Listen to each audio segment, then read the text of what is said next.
Hello दोस्तों, कैसे हो आप सब। Welcome back to my channel for my exam. दोस्तों, आज के वीडियो में हम कुछ और ESIC के क्वेश्चन डिस्कस करेंगे।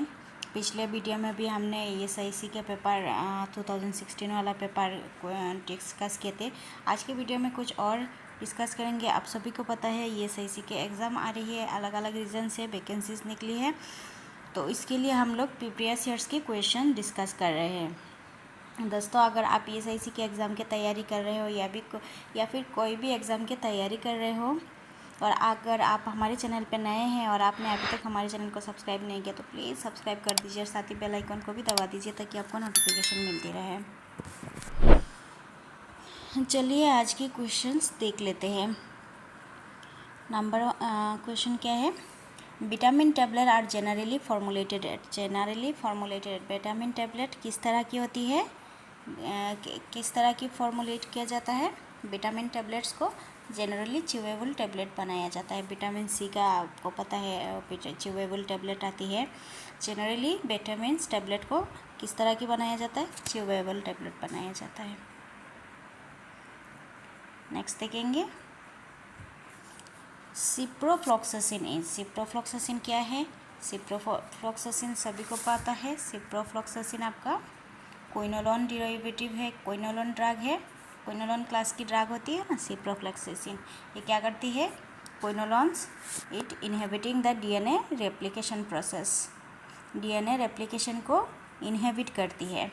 अगर आप क्विनोलिन के बारे में बात करें तो क्विनोलिन में क्या होती है, इसमें हेटेरोसाइक्लिक कंपाउंड रहती है, और क्विनोलिन का अगर एग्जांपल पूछे तो क्या बोलेंगे, क्विनिन होती है ना, हेटेरोसाइक्लिक कंपाउंड रहती है। इसको भी एक बार देख लेना है। क्विनोलोन में आपका सिप्रोफ्लॉक्सासिन आती है। फिर आपका आइसोक्विनोलिन में क्या क्या आती है, मॉर्फिन, कोडीन, याद रखना है, पूछ लेता है। मॉर्फिन, कोडीन, फिर बार्बेरिन, पेपाबिरिन, ये सब आइसोक्विनोलिन में आती है। और क्विनिसिडिन ड्रग में क्या आती है, क्विनिसिलिडिन ड्रग में इसमें आपका जो स्ट्रक्चर, इसमें बेंजोट्रोपिन स्ट्रक्चर पाया जाता है। बेंजोट्रोपिन स्ट्रक्चर किस में पाया जाता है, क्विनोसिलिडिन। इसको हम पार्किंसन डिजीज़ में यूज़ करते हैं। नेक्स्ट क्वेश्चन देखेंगे। दोस्तों, हम लोग सभी ऑप्शन को डिस्कस करेंगे ताकि अगर कोई भी एग्ज़ाम में पूछे तो आप आंसर कर सकेंगे, है ना।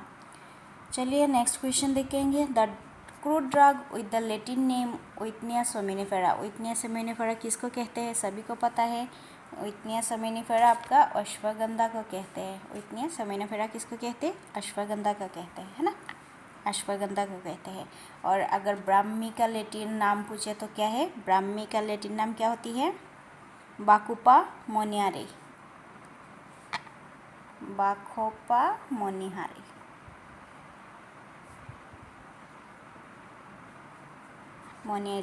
बाकुपा मोनियरी होती है ना। हाइसमस नाइग्रा होती है, जिसको हम नाइट शेडेड होक कहते हैं या फिर हेनवेन कहते हैं हाइसमस को। फिर आपका इपिकेक को पता है, इपिकेक ये क्या करती है, इपिकेक इंड्यूस वॉमिटिंग इन पॉइजनिंग में दिया जाता है, जो क्या करती है, वॉमिट को इंड्यूस करती है। इसका अगर लैटिन नाम पूछे तो क्या बोलेंगे, कैरापीसिया इपिकेकाना होती है ना। चलिए नेक्स्ट क्वेश्चन देखेंगे। One of the following is volatile oil containing crude drug. इनमें से कौन सी है जो वोलेटाइल ऑयल है कंटेनिंग क्रूड ड्रग, तो चित्रा, कार्डामोम, लिंसीड या मायोबेलम। तो कार्डामोम क्या होती है, volatile oil containing crude drug होती है। कार्डामोम क्या होती है, वोलेटाइल कंटेनिंग क्रूड ड्रग होती है। नेक्स्ट क्वेश्चन देखेंगे। A crude drug used as cardiotonic. इनमें से कौन सी ड्रग ये एज ए कार्डियोटोनिक यूज़ किया जाता है। कार्डियोटोनिक आपका दाथुरा को यूज़ किया जाता है। हाइसिमस नाइग्रा होती है ना। और फिर सिनकोना आपका मलेरिया में दिया जाता है। सिनकोना क्विनिन मलेरिया में दिया जाता है। फिर इपिड्रा किस में दिया जाता है, ये इपिड्रा में इपिड्रिन रहती है। इपिड्रिन को हम अस्थमा, ब्रोंकाइटिस, है फीवर में देते हैं। ये अभी बैन कर दिया गया है ना इपिड्रा को। और एर्गोट में क्या है, एर्गोमेट्रिन रहती है, जिसको हम माइग्रेन में देते हैं। एर्गोट को हम किस में देते हैं, माइग्रेन में देते हैं। नेक्स्ट क्वेश्चन देखेंगे, belladonna belongs to the family. Belladonna कौन सी फैमिली की है, सभी को पता है। बेलाडोना सोलानेसी फैमिली से होती है। बेलाडोना एट्रोपा बेलाडोना होती है ना, एट्रोपा बेलाडोना एंटीकोलिनर्जिक होती है। इसमें एट्रोपिन रहती है, हायोसिमाइन, सोलासेमाइन, ये सब बेलाडोना में पाया जाता है। हायोसिन, हायोसिनामाइन, एट्रोपिन, ये सब बेलाडोना में पाया जाता है। इसमें क्या रहती है, एट्रोपिन में आपका ट्रोपेन एल्कालॉइड होती है। इम्पोर्टेंट है, इसको देखना। नेक्स्ट क्वेश्चन देखेंगे, बेलाडोना क्या है, एट्रोपा बेलाडोना होती है ना, एंटीकोलिनर्जिक ड्रग होती है। इसमें क्या क्या रहती है, atropine, hyoscyamine and hyoscine. Next question देखते हैं, the active ingredient that form fourth when shaken with water।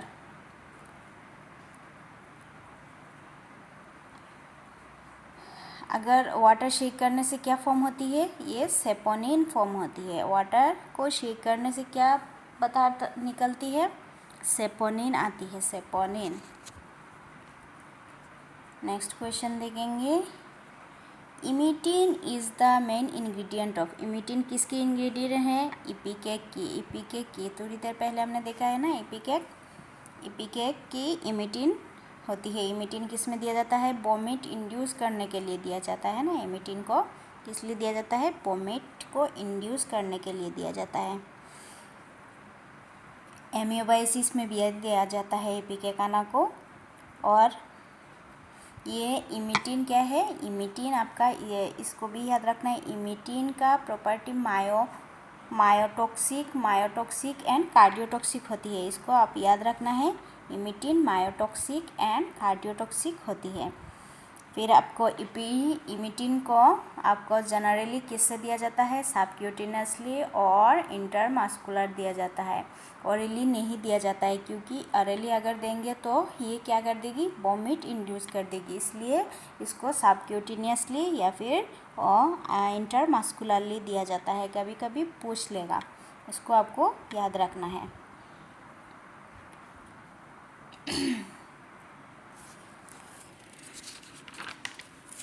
Next isabgol क्या है, इसको आप पता है, इसबगुल लेक्सेटिव होती है।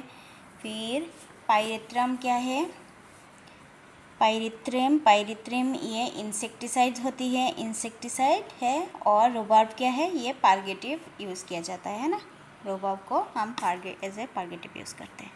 नेक्स्ट क्वेश्चन देखेंगे, the rod shape bacteria. Rod shape bacteria क्या है, रॉड शेप बेसिलस होती है। रॉड शेप बैक्टीरिया क्या होती है, बेसिलस होती है। और एक बार देख लेते हैं रॉड शेप में और स्पेयर्स में और स्पेरिपिकल में क्या क्या बैक्टीरिया आती है। ये देखिए, आप स्पेयर्स पूछेगा तो कोकाई होती है, डिप्लोकोकाई, फिर स्ट्रेप्टोकोकाई, टेट्राड, ये सब आपका स्ट्रेप्टोकोकाई, ये सब क्या होती है, कोकाई होती है, स्पेयर्स होती है। रॉड शेप में बेसिलस आती है, फ्लैजिलेटेड रॉड्स, फिर चेन बेसिला, स्पोर फॉर्मर, ये सब होती है। और स्पाइरल्स में क्या आती है, बाइब्रोस एंड स्पाइरिला आती है, बाइब्रोस एंड स्पाइरिला आती है। तो याद रहेगा ना, कोकस में क्या होती है, स्पेयर शेप होती है। स्पाइरिला एंड बाइब्रोस क्या होती है, स्पेयर्स होती है, स्पाइरल होती है। एंड बेसिलस क्या होती है, रॉड शेप होती है। इससे क्वेश्चन बनता है, इसको आप लोग अच्छे से देखना। नेक्स्ट क्वेश्चन देख लेंगे, Widal test is use for the diagnosis of. Widal test किस लिए यूज़ किया जाता है, Widal test diagnosis of typhoid. Typhoid को डायग्नोस करने के लिए कौन सी टेस्ट किया जाता है, Widal test. AIDS ELISA test होती है। जेंडिस के लिए आपका बिलिरुबिन टेस्ट किया जाता है। और मेनिंजाइटिस के लिए क्या है, सीबीसी या फिर ब्लड कल्चर, ये टेस्ट होती है ना। जो मेनिंजाइटिस क्या होती है, inflammation of brain and spinal cord membrane. Brain and spinal cord membrane क्या हो जाती है, इन्फ्लेमेट होती है। तो इसको हम कैसे डायग्नोस करते हैं, थ्रू ब्लड कल्चर या फिर सीबीसी से करते हैं। वाइडल पता है टाइफाइड, एलिसा एड्स के लिए, जन्डिस के लिए आपका बिलिरुबिन टेस्ट किया जाता है। नेक्स्ट क्वेश्चन देख लेंगे। The disease cause by Entamoeba histolytica. Entamoeba histolytica कौन सी डिजीज़ कॉज करती है, सभी को पता है, एमियोबाइसिस करती है। एंटोमीबा हिस्टोलिका क्या करती है, एमियोबाइसिस करती है ना। मलेरिया प्लाज्मोडियम करती है। ट्राइपेनोसोमेसिस, ट्राइपेनोसोमेसिस कौन सी डिजीज़ करती है, प्रोटोजोअल डिजीज़ है ये, ट्राइपेनोसोमा ब्रोची करती है, ट्राइपेनोसोमा ब्रोची करती है। और फाइलेरिसिस पता है, एलिफेंटिसिस भी होती है ना, फाइलेरिसिस जो निमाटोड करती है, राउंड वार्म निमाटोड द्वारा होती है ना। ये सभी को डिजीज़ को आपको एक बार देखना है, डिजीज से भी काफ़ी क्वेश्चन पूछती है। नेक्स्ट क्वेश्चन देख लेंगे। Hospital acquired infection are called. Hospital acquired infection हम किसके कहते हैं, नोसोकोमिनल इन्फेक्शन को हम क्या कहते हैं, hospital acquired infection. Hospital acquired infection हम किसके कहते हैं, नोसोकोमियल इन्फेक्शन को कहते हैं। लेटेंट इन्फेक्शन अगर बोले तो लेटेंट इन्फेक्शन क्या है, ये विदाउट एनी मैनिफेस्ट सिम्टम्स। ये जो अगर आपके बॉडी में कोई भी बैक्टीरिया है या फिर वायरस है जो काफ़ी दिन से है बॉडी में लेकिन कोई सिम्टम्स नहीं शो कर रहा है, उसको हम क्या कहेंगे, लेटेंट इन्फेक्शन कहेंगे। जो कहीं भी सिम्टम्स शो नहीं करती है उसको हम क्या कहते हैं, लेटेंट इन्फेक्शन कहते हैं। प्राइमरी इन्फेक्शन, सेकेंडरी इन्फेक्शन तो पता ही है। नेक्स्ट क्वेश्चन देख लेंगे। EEG is utilized diagnosis the disease associated with। EEG किससे एसोसिएटेड है, EEG ब्रेन की रिलेटेड है ना। EEG क्या है, इलेक्ट्रो एन्सेफेलोग्राफी होती है ना। EEG इलेक्ट्रो एन्सेफेलोग्राफी होती है। और हार्ट के लिए क्या होती है, ECG होती है, ECG होती है, इलेक्ट्रोकार्डियोग्राफी होती है ना, इलेक्ट्रोकार्डियोग्राफी। और इलेक्ट्रो एन्सेफेलोग्राफी किस लिए होती है, ये ब्रेन के लिए होती है, ब्रेन के लिए होती है। नेक्स्ट क्वेश्चन देख लेंगे। Which of the following is an anti diuretic hormone. इनमें से एंटी डायरेटिक हार्मोन कौन सी है, बेसोप्रेसिन होती है। ADH एंटी डायरेटिक हार्मोन क्या होती है, बेसोप्रेसिन, बेसोप्रेसिन होती है ना। बेसोप्रेसिन किससे सिंथेसिस होती है, ये आपका पोस्टीरियर पिट्यूटरी से सीक्रेट होती है ना, पोस्टीरियर पिट्यूटरी से। बेसोप्रेसिन एंड ऑक्सीटोसिन किससे होती है, पोस्टीरियर पिट्यूटरी से होती है। And follicle stimulating hormone and LH किससे होती है, ये आपका एंटीरियर पिट्यूटरी से सीक्रेट होती है, राइट। चलिए नेक्स्ट क्वेश्चन देखेंगे। The hormone involve in the secretion of regulation of milk. Milk secretion में कौन सी हार्मोन आती है, सभी को पता है, प्रोलैक्टिन होती है। मिल्क सिक्रेशन में कौन सी आती है, प्रोलैक्टिन होती है ना, प्रोलैक्टिन होती है। ये भी आपका एंटीरियर पिट्यूटरी से सीक्रेट होती है। तो दोस्तों ये था आज का लास्ट क्वेश्चन। नेक्स्ट वीडियो में हम कुछ और क्वेश्चन डिस्कस करेंगे। अगर आप SIC के एग्ज़ाम की तैयारी कर रहे हो या फिर आप कोई भी एग्ज़ाम की तैयारी कर रहे हो तो प्लीज़ हमारे चैनल को सब्सक्राइब कर लीजिए। और अगर वीडियो अच्छे लगे तो प्लीज़ एक लाइक और शेयर कर दीजिए। और कौन कहाँ से SIC के फॉर्म फिलअप कर रहे हैं प्लीज़ आप हमें कमेंट करके